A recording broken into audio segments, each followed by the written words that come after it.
Seorang gadis bisu dijual oleh ibu tirinya kepada tukang bangunan yang tampak dingin. Tak ada yang tahu, dua jiwa yang terluka itu justru saling menyembuhkan dalam diam. Tapi ketika masa lalu mengejar dan cinta diuji, bisakah mereka tetap bertahan? Assalamualaikum warahmatullahi wabarakatuh. Selamat datang di channel ini. Di sini kamu akan menemukan berbagai cerita seru dan penuh makna. Simak kisahnya dan jangan lupa subscribe. Laila, gadis bisu berusia 18 tahun, hanya bisa menggenggam ujung bajunya yang kumal saat tubuhnya didorong kasar oleh ibu tirinya. Langkahnya goyah, matanya menatap tanah yang berdebu, tapi ia tidak melawan. Tidak berani. Nafasnya tertahan, wajahnya pucat, dan tangannya gemetar hebat. Dari dalam rumah, suara pintu dibanting terdengar nyaring, seolah menjadi tanda bahwa itu bukan sekadar kepergian, tapi pengusiran. Di halaman rumah yang sempit, rumput liar tumbuh tak beraturan, dan ayam-ayam peliharaan berserakan tanpa arah. Udara panas yang itu membuat peluh membasahi pelipisnya, namun tubuhnya tetap diam. Ia tahu ini hari yang akan mengubah hidupnya, tapi ia bahkan tidak tahu apa yang sedang terjadi sepenuhnya. Tak ada pelukan, tak ada ucapan selamat tinggal. Tidak ada kata maaf, apalagi restu. Ibu tirinya hanya berdiri di ambang pintu dengan wajah kaku dan tatapan tajam. Perempuan itu menunjuk ke arah jalan. Cepat ke sana. Jangan bikin malu. Orangnya sudah nunggu. Suaranya kasar. Tak ada sedikit pun rasa bersalah. Laila mengangkat wajahnya perlahan. Matanya mencari arah yang dimaksud. Jantungnya berdetak semakin keras. Di ujung jalan desa yang lengang, berdiri seorang pria dengan topi lusuh yang menutupi sebagian wajahnya. Ia bersandar pada sepeda motor tuanya. Tak bergerak. Tatapannya sulit dibaca dari kejauhan. Tapi sosoknya terlihat asing dan dingin. Laila menarik napas dalam-dalam. Kakinya melangkah pelan ke arah pria itu. Langkah yang berat, seolah setiap pijakan adalah beban. Debu jalanan menempel di kakinya yang hanya memakai sandal jepit tipis. Wajahnya menunduk. Dari samping, ibu tirinya terus berjalan cepat menyusul, kemudian berdiri tepat di depan pria itu. Ini anaknya. Bisu. Tapi bisa kerja. Anggap saja lunas utangmu, katanya tanpa basa-basi. Suaranya keras dan terdengar hingga ke rumah tetangga. Laila berhenti di dekat mereka, berdiri mematung. Tak tahu harus memandang kemana. Ia ingin kabur. Tapi kemana? Ia ingin menangis. Tapi tangisnya seperti mati di dalam. Pria itu, Raka, masih terdiam. Ia menatap Laila sekilas, lalu mengalihkan pandangan. Wajahnya terlihat keras, tapi bukan garang. Lebih seperti orang yang sudah lama tidak percaya pada siapapun. Ia membuka mulut perlahan. Suaranya berat tapi tenang. Ini bukan caranya. Ibu tiri Laila tertawa pendek, lalu menyeringai. Saya tidak peduli caranya bagaimana. Yang penting utang lunas. Kamu kan butuh istri buat ngurus rumah. Ya sudah, ambil saja. Ia mendorong Laila ke arah Raka dengan kasar. Laila tersentak. Tubuhnya menabrak bahu pria itu tanpa sengaja. Raka refleks menahan lengannya agar tidak jatuh. Sentuhan pertama yang asing, dan membuat tubuh Laila makin kaku. Di sekitar mereka, suara ayam berkokok dan angin kering yang berhembus pelan menjadi latar sunyi yang menekan. Tak ada warga yang keluar rumah. Mungkin semua sudah tahu, atau pura-pura tidak tahu. Langit mendung, tapi belum hujan. Laila berdiri di samping Raka, tidak tahu harus berbuat apa. Ibu tirinya menyodorkan tas kecil milik Laila yang sudah robek di ujung. Ini bawaannya. Jangan dikembalikan lagi. Saya udah selesai urus anak orang, katanya sambil berlalu pergi tanpa menoleh sedikit pun. Suara langkahnya menjauh, bergema di jalan tanah yang sepi. Laila tidak menangis. Ia hanya berdiri terpaku di tempat. Napasnya tersendat, matanya kosong. Dan dalam hatinya satu kalimat berulang. Dijual, bukan dinikahkan. Dan saat motor tua itu dinyalakan perlahan, Laila hanya bisa menatap ke depan, tidak tahu akan dibawa kemana. Hari-hari pertama di rumah Raka adalah dunia yang nyaris hening. Tidak ada suara televisi. Tidak ada tawa. Tidak ada percakapan biasa seperti, "Sudah makan?" atau "Capek kerja?" Hanya suara angin sore yang menyusup lewat celah-celah dinding kayu dan dentingan sendok di atas piring seng. Laila duduk di sudut dipan, memeluk lutut, sementara Raka duduk agak jauh di bangku kecil dekat jendela. Ia meneguk teh panas pelan-pelan, sesekali melirik arah gadis yang kini resmi tinggal bersamanya, tapi belum benar-benar jadi bagian dari rumah itu. Wajah Laila selalu tertunduk.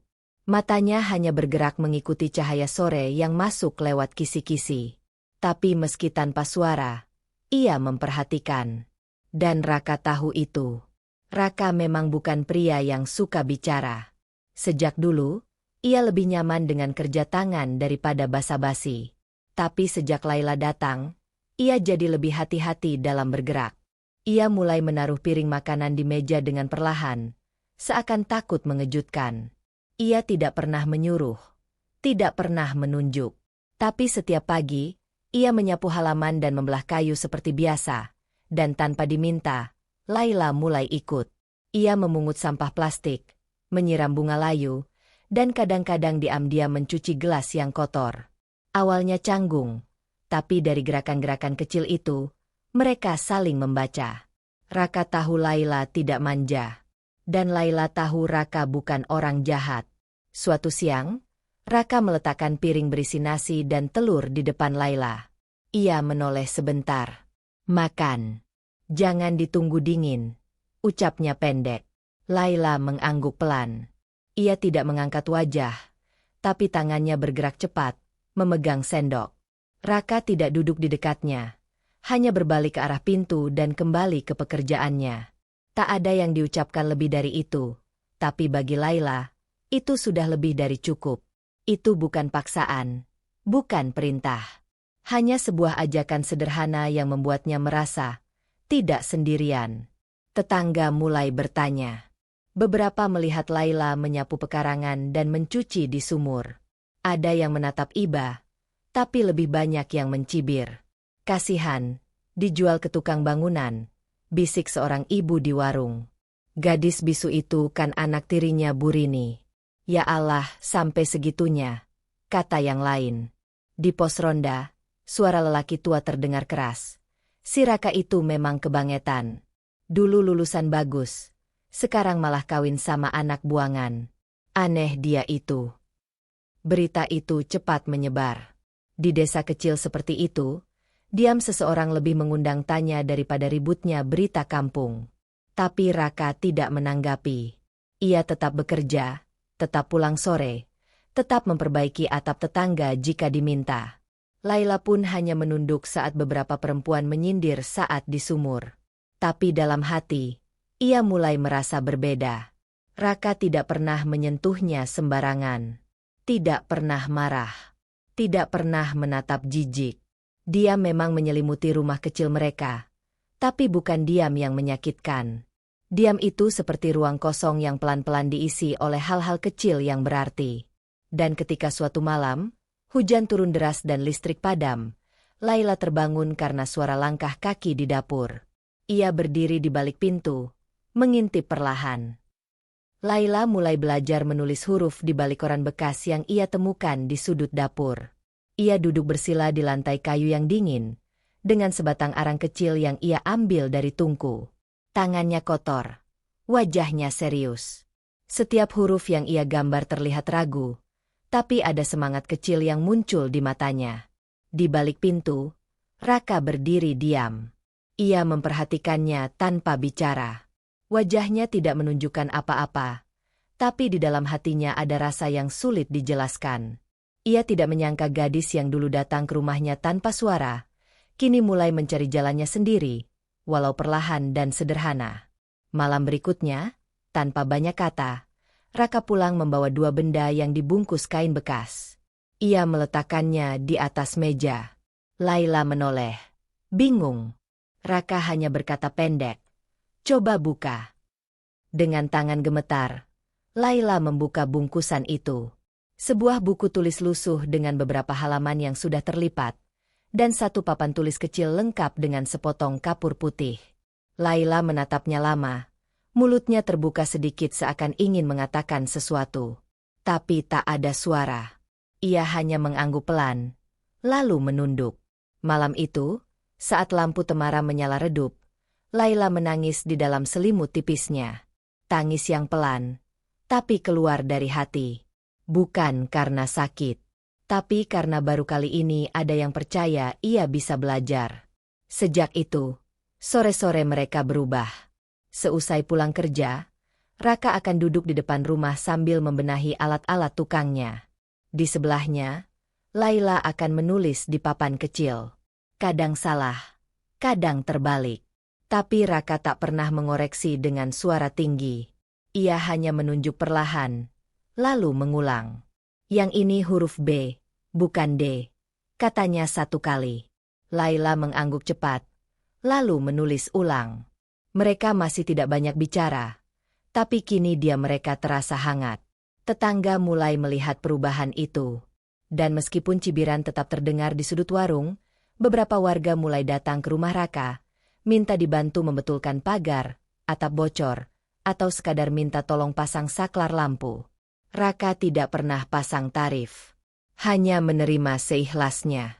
Kalau ada ya kasih, kalau nggak ada juga nggak apa-apa, katanya setiap kali. Orang-orang mulai menghormatinya. Anak-anak kecil kadang ikut bermain di halaman rumahnya. Laila pun mulai berani keluar dan menyapu sambil tersenyum kecil. Hidup mereka pelan-pelan berubah. Tapi di balik semua itu, ada sesuatu yang mulai menghantui. Suatu sore saat pulang dari memperbaiki rumah Pak Samin, Raka melihat seorang pria asing berdiri di ujung jalan dengan motor dan jaket kulit gelap. Pria itu menatapnya tajam, lalu pergi tanpa sepatah kata. Dan malamnya, sebuah kertas dimasukkan lewat celah pintu. Tulisan di kertas itu hanya satu kalimat. Utangmu belum lunas. Aku datang lagi minggu depan. Raka meremas kertas itu, wajahnya tegang. Tapi ia tidak berkata apa-apa. Laila yang melihat raut wajahnya ikut cemas. Ia mencoba menunjuk ke kertas itu, tapi Raka hanya menggeleng. Bukan urusanmu, katanya pelan. Tapi belum reda kekhawatiran itu, 2 hari kemudian, ibu tiri Laila muncul di depan rumah. Wajahnya lebih galak dari sebelumnya. Tangan kirinya membawa map coklat. Ini suratnya. Kamu pikir cuma karena dia tinggal di sini, dia udah milikmu, katanya dengan suara tinggi. Laila berdiri di balik pintu, mendengar semuanya dengan jantung yang berdebar keras. Saat ancaman makin nyata dan langkah kaki orang-orang asing mulai mondar-mandir di ujung jalan desa, Raka duduk di serambi rumah dengan wajah gelisah. Sore itu langit gelap. Angin kencang menggoyangkan daun-daun pisang di belakang rumah.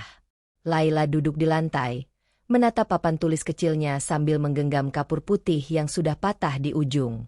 Raka menatapnya lama, lalu berkata lirih, "Kalau kamu mau pergi, sekarang waktunya." Laila menoleh pelan, tidak tampak kaget. Ia hanya menatap mata Raka beberapa detik, lalu menunduk dan mulai menulis. Tangannya gemetar. 1 menit kemudian, ia mengangkat papan itu. Tulisannya jelas. Aku tidak akan lari lagi. Raka menahan napas. Kata-kata itu tidak panjang, tapi rasanya menampar batinnya sendiri. Matanya panas, dadanya sesak, dan rahangnya mengeras. Ia memalingkan wajah sejenak, lalu berdiri. Baik, mulai sekarang, aku nggak akan tinggal diam, ucapnya pelan tapi tegas. Ia masuk ke dalam, membuka kaleng kecil di bawah tempat tidur. Isinya uang receh dan lembaran lusuh yang selama ini ia simpan tanpa tujuan pasti. Tapi hari itu tujuannya jelas. Mempertahankan Laila. Bukan karena terpaksa. Bukan karena rasa kasihan. Tapi karena ia tahu, gadis yang duduk diam di rumahnya itu punya keberanian yang tidak semua orang punya. Sejak hari itu, Raka mulai bekerja lebih keras.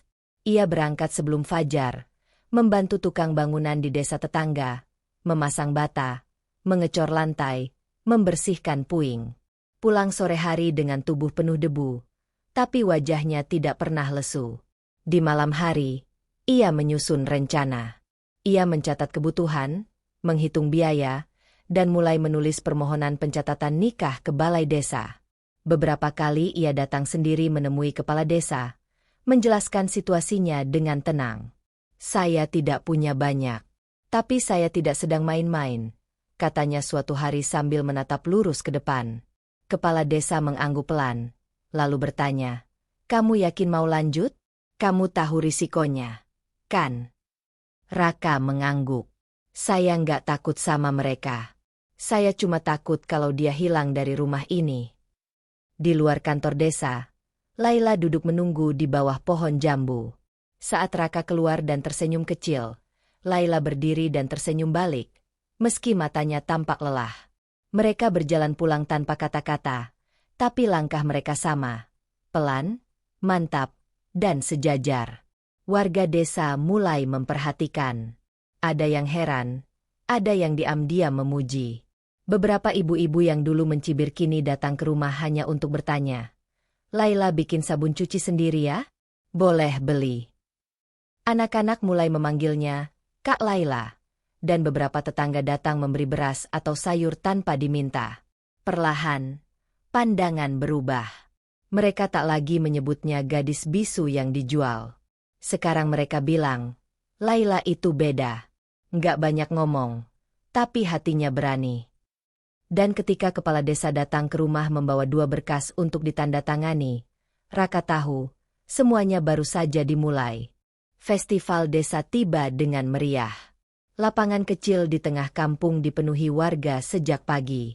Tenda-tenda dipasang, anak-anak berlarian sambil membawa bendera kecil, dan ibu-ibu menjual makanan di sudut halaman. Panggung sederhana berdiri di depan balai desa, dihiasi kain warna-warni dan bunga dari kebun warga. Matahari bersinar terang, tapi angin sejuk membuat suasana terasa hangat. Di balik panggung, Laila duduk dengan wajah tegang, memegang secari kertas dan papan kecil di pangkuannya. Di kertas itu tertulis puisi yang ia tulis sendiri, puisi pertamanya. Hari itu, ia diminta tampil di depan semua orang. Bukan bicara, tapi membacakan puisinya lewat bahasa isyarat. Raka berdiri di sampingnya, mengenakan kemeja sederhana dan celana kerja yang disetrika rapi. Ia menatap Laila yang terus menunduk. "Kalau kamu nggak mau, nggak usah dipaksa," katanya pelan. Laila menggeleng pelan. Wajahnya pucat, tapi matanya tidak takut. Ia mengangkat papan kecil dan menulis, "Aku mau." Raka mengangguk pelan. Suasana di belakang panggung ramai, tapi bagi mereka berdua, semua terasa sunyi. Ini bukan sekadar tampil. Ini tentang keberanian yang selama ini dikumpulkan pelan-pelan. Tapi saat nama Laila dipanggil panitia, dan langkahnya baru saja akan maju ke tangga panggung, suara keras menghentikan semuanya. "Berhenti. Dia masih tanggung jawab saya," teriak seorang perempuan dari tengah kerumunan. Semua mata langsung menoleh. Di antara warga yang berdiri, muncul sosok ibu tiri Laila. Wajahnya penuh amarah. Tangannya menggenggam map besar berwarna merah. "Kalian pikir sudah sah? Ini suratnya. Saya masih wali sahnya. Kalau mau diambil, bayar utangnya dulu." Suaranya menggema, menembus musik yang baru saja diputar. Panitia bingung. Penonton mulai berbisik. Beberapa anak kecil menangis karena suara yang tiba-tiba. Laila berdiri kaku. Tangannya gemetar. Pandangannya kabur. Napasnya pendek dan tak teratur. Raka segera maju dan berdiri di samping Laila. Ia menahan pundak gadis itu agar tidak jatuh. Wajahnya berubah, tegang, tapi tidak takut. Ia melangkah ke arah ibu tiri Laila dan berdiri tegak di tengah panggung. "Cukup," katanya tegas. "Kalau mau bicara, kita bicara di tempat yang pantas. Bukan di acara ini." Tapi perempuan itu tidak mundur. "Kau kira bisa ambil dia semudah itu? Kau kira nikah diam-diam itu sah? Saya belum setuju," teriaknya makin keras. Raka menghela napas, lalu mengangkat mikrofon dari panggung. Ia memandang ke arah penonton. Semua diam. Tidak ada musik, tidak ada suara lain. Semua menunggu. Saya tahu, banyak dari kalian yang bertanya-tanya, siapa saya? Kenapa saya bawa gadis ini pulang tanpa pesta, tanpa kabar? Hari ini, saya akan jelaskan. Suaranya tenang tapi terdengar di seluruh penjuru lapangan. Saya dulu lulusan teknik sipil. Punya usaha. Punya rumah. Tapi semua hancur karena orang yang saya anggap saudara sendiri. Saya jatuh. Bangkrut. Dan saya pilih pergi dari kota. Karena saya muak dengan dunia yang cuma tahu nilai uang. Ia menoleh ke Laila yang masih berdiri gemetar di belakang panggung. Saya hidup di sini bukan karena gagal. Tapi karena saya ingin tenang. Dan saya terima Laila bukan karena terpaksa. Tapi karena saya tahu, dia lebih kuat dari siapapun yang pernah saya temui. Suasana hening. Warga terpaku. Beberapa mulai menunduk. Ibu tiri Laila masih berdiri, tapi tak lagi bicara. Raka menatap langsung ke arahnya. Jangan hina dia lagi. Jangan ganggu dia lagi. Kalau ada yang harus kalian salahkan, salahkan saya. Tapi hari ini, saya berdiri untuk dia. Semua orang diam. Angin sore mulai bertiup lebih kencang. Daun-daun pohon trembesi berguguran di sekitar panggung. Laila memejamkan mata, menahan air mata yang menggenang dan suara dari panitia terdengar lagi, memanggil namanya untuk kedua kali. Beberapa bulan berlalu sejak festival desa itu. Musim hujan datang dan pergi, namun cerita Laila tetap tinggal. Video rekaman saat ia membacakan puisi dalam bahasa isyarat tersebar di media sosial. Awalnya hanya diunggah oleh panitia dengan caption singkat, tapi dalam waktu singkat, ratusan ribu orang membagikannya. Tangannya yang gemetar saat membentuk tiap gerakan, matanya yang basah menatap ke depan, dan suara panitia yang membaca bait-bait puisinya dengan pelan membuat siapapun yang menonton ikut terdiam. Tak butuh waktu lama, media nasional mulai meliput. Nama Laila disebut, bukan sebagai gadis bisu dari desa, tapi sebagai simbol harapan dan keberanian. Di rumah kecilnya, Laila duduk memeluk papan tulis kecil yang sudah mulai aus warnanya. Raka menatapnya dari dapur, sambil mengaduk teh di panci kecil. Banyak yang kirim surat, katanya pelan, meletakkan amplop tebal di atas meja. Laila membuka salah satunya. Isinya tulisan tangan dari seorang anak perempuan tunarungu dari kota lain. Kak Laila, aku jadi semangat belajar karena lihat kakak di video. Laila menutup surat itu pelan. Tangannya bergetar. Tapi bukan karena sedih.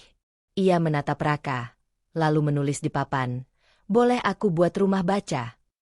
Raka tidak langsung menjawab. Ia menatap mata Laila dalam-dalam, lalu mengangguk pelan. "Kalau itu buat kamu bahagia, ayo kita mulai." Minggu-minggu berikutnya, rumah baca itu dibangun perlahan. Dindingnya dari kayu, lantainya semen, atapnya seng bekas yang diperbaiki. Buku-buku didapat dari sumbangan warga, dan sebagian dari para pengikut yang mengenal Laila lewat video.